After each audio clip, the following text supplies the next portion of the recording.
안녕하세요. 산재박사TV의 조경준 노무사입니다. 코로나 확진자 수가 52일 연속, 촬영일 기준 52일 연속 4자릿수를 기록하고 있습니다.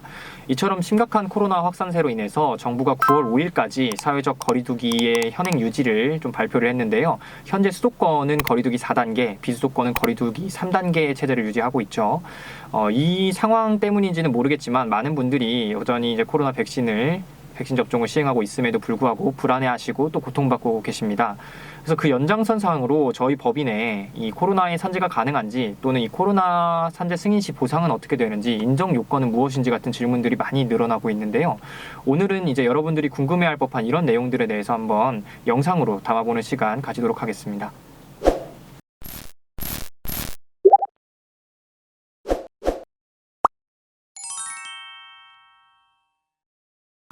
산업재해보상보험법 시행령 별표 3에는 이제 감염성 질병에 대한 산재 승인 요건을 규정하고 있습니다. 물론 이제 코로나는 최근에 발생한 질병이라서 여기 규정되어 있진 않지만 13호를 보시면 규정되어 있지 않은 질병이라고 할지라도 업무와의 상당 인과관계가 인정된다면 얼마든지 산재로 승인할 수 있다는 사실을 규정한 걸 확인할 수 있습니다. 따라서 코로나도 업무와 상병 간의 상당 인과관계만 인정이 된다면 얼마든지 산재로 승인이 가능하고 또 보호받을 수 있다는 것이죠.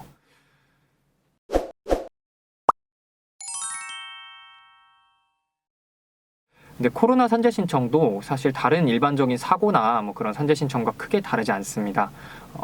좀 더 구체적인 영상을 참고하고 싶으시다면 제가 예전에 촬영을 해두었던 나홀로 산재 신청하기 영상을 참고하시면 될 것 같고요. 일반적으로 큰 틀에서 답변을 드리자면 상병이 일단 있다는 그 주치의의 최초요양급여 신청 소견서를 작성을 받아가지고 최초요양급여 신청서와 함께 사업장 소재지를 관할하는 근로복지공단에 제출하시면 됩니다. 이 과정이 굉장히 어려우시다면 원무과 산재 담당자분의 도움을 받을 수도 있으니까 한번 참고해 보시면 되겠습니다. 다만 산재 접수 시에 업무와 상병 간의 상당 인과관계를 판단할 수 있는 증언이나 자료들을 함께 첨부하면 훨씬 좋을 것입니다. 그러나 이 상당 인과관계 판단이라는 표현이 굉장히 모호합니다. 그래서 이어서 이 상당 인과관계 판단이 어떻게 이루어질 수 있는지, 즉 코로나의 승인 요건에 대해서 간단하게 살펴보겠습니다.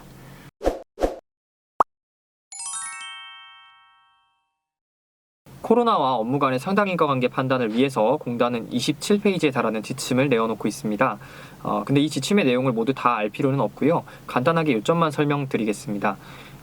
가장 먼저 감염 경로가 이제 객관적인 자료로 확인되는지 여부를 먼저 판단하게 되는데요. 이 감염 경로 확인에 대해서는 이제 질병관리청이나 보건소에서 시행하는 역학조사 결과라던가 아니면 확진자 동선, 보건소에서 보내는 격리 통지서, 아니면 진료기록부 등을 종합적으로 검토해서 판단하게 됩니다. 객관적으로 확인이 된다면 업무 수행 범위와 바이러스의 전염 경로가 일치하는지, 업무 수행 중에 바이러스에 전염될 만한 상황인지, 그다음에 바이러스에 노출된 게 맞는지, 또 일상생활 중에 이런 바이러스에 감염된 것은 아닌지 등을 종합적으로 고려해서 산재 승인 여부를 판단하게 됩니다. 따라서 본인들의 이제 업무상 활동 범위와 확진자의 감염 경로를 입증할 만한 자료들이 있으면 함께 제출하는 것이 훨씬 산재 승인에 도움이 될 것이고요.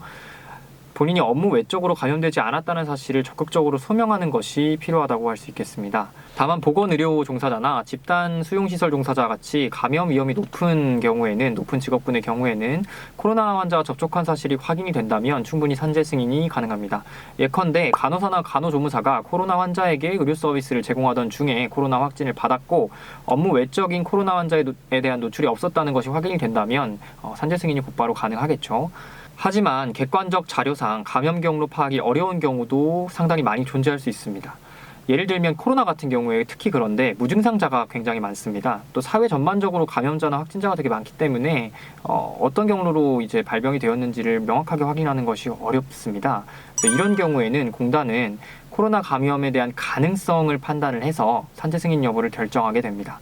이 가능성 판단에는 4가지 정도가 고려가 되는데요.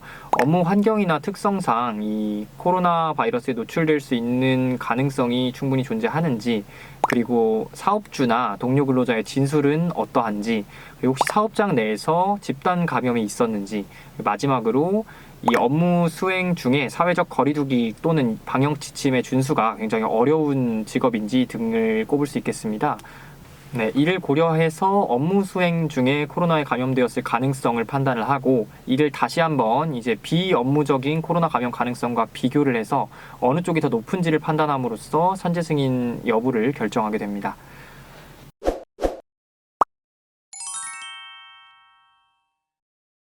네, 산재 신청 시에 가장 먼저 이제 근로복지공단에서 담당자가 배정되어 가지고 사실관계 조사가 이루어지는데요. 이 과정에서 근로자가 먼저 적극적으로 주장하지 않은 부분에 대해서는 공단이 먼저 나서서 조사해 주기가 상당히 어렵습니다.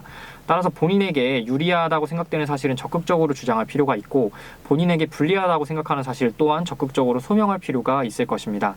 이처럼 사실관계 조사가 끝난 뒤에 이 사실관계가 확정이 되면 이를 7인의 위원으로 구성된 업무상 질병판정위원회에 심의를 의뢰하는데요. 이 심의위원회는 의사, 변호사, 노무사 등으로 구성되어 있으며 이 심의위원회가 열리고 결과가 나온 다음 이 결과가 근로복지공단에 통지가 되고 마지막으로 제자에게 전달되기까지 수개월의 시간이 걸릴 수 있습니다. 다만 이제 감염 경로가 확실하고 직종이 확실한 경우 같은 경우에는 이 가장 빨리 열리는 업무상 질병판정위원회 심의에 이 안건을 상정해버리는 신속심의 제도를 두고 있으니까 여기에 해당하시는 경우에는 빠른 시일 내에 산재 승인을 받을 수도 있겠습니다.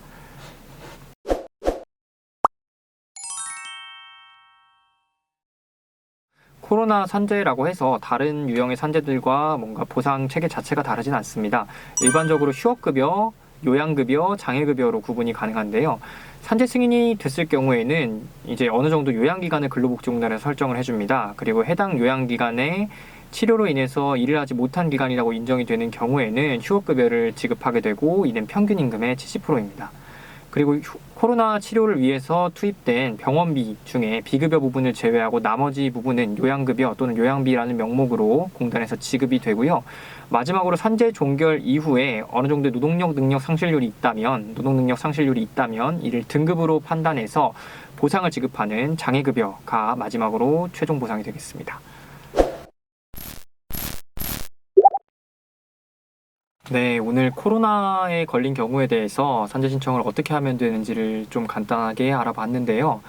코로나는 당연히 안 걸리는 게 가장 좋겠지만 업무 중에 불가피하게 코로나에 걸려서 생계 유지가 어려울 정도로 근무에 좀 지장이 있다면 이를 산재로 승인받아서 좀 나라의 보호를 받는 것이 당연히 필요할 것입니다.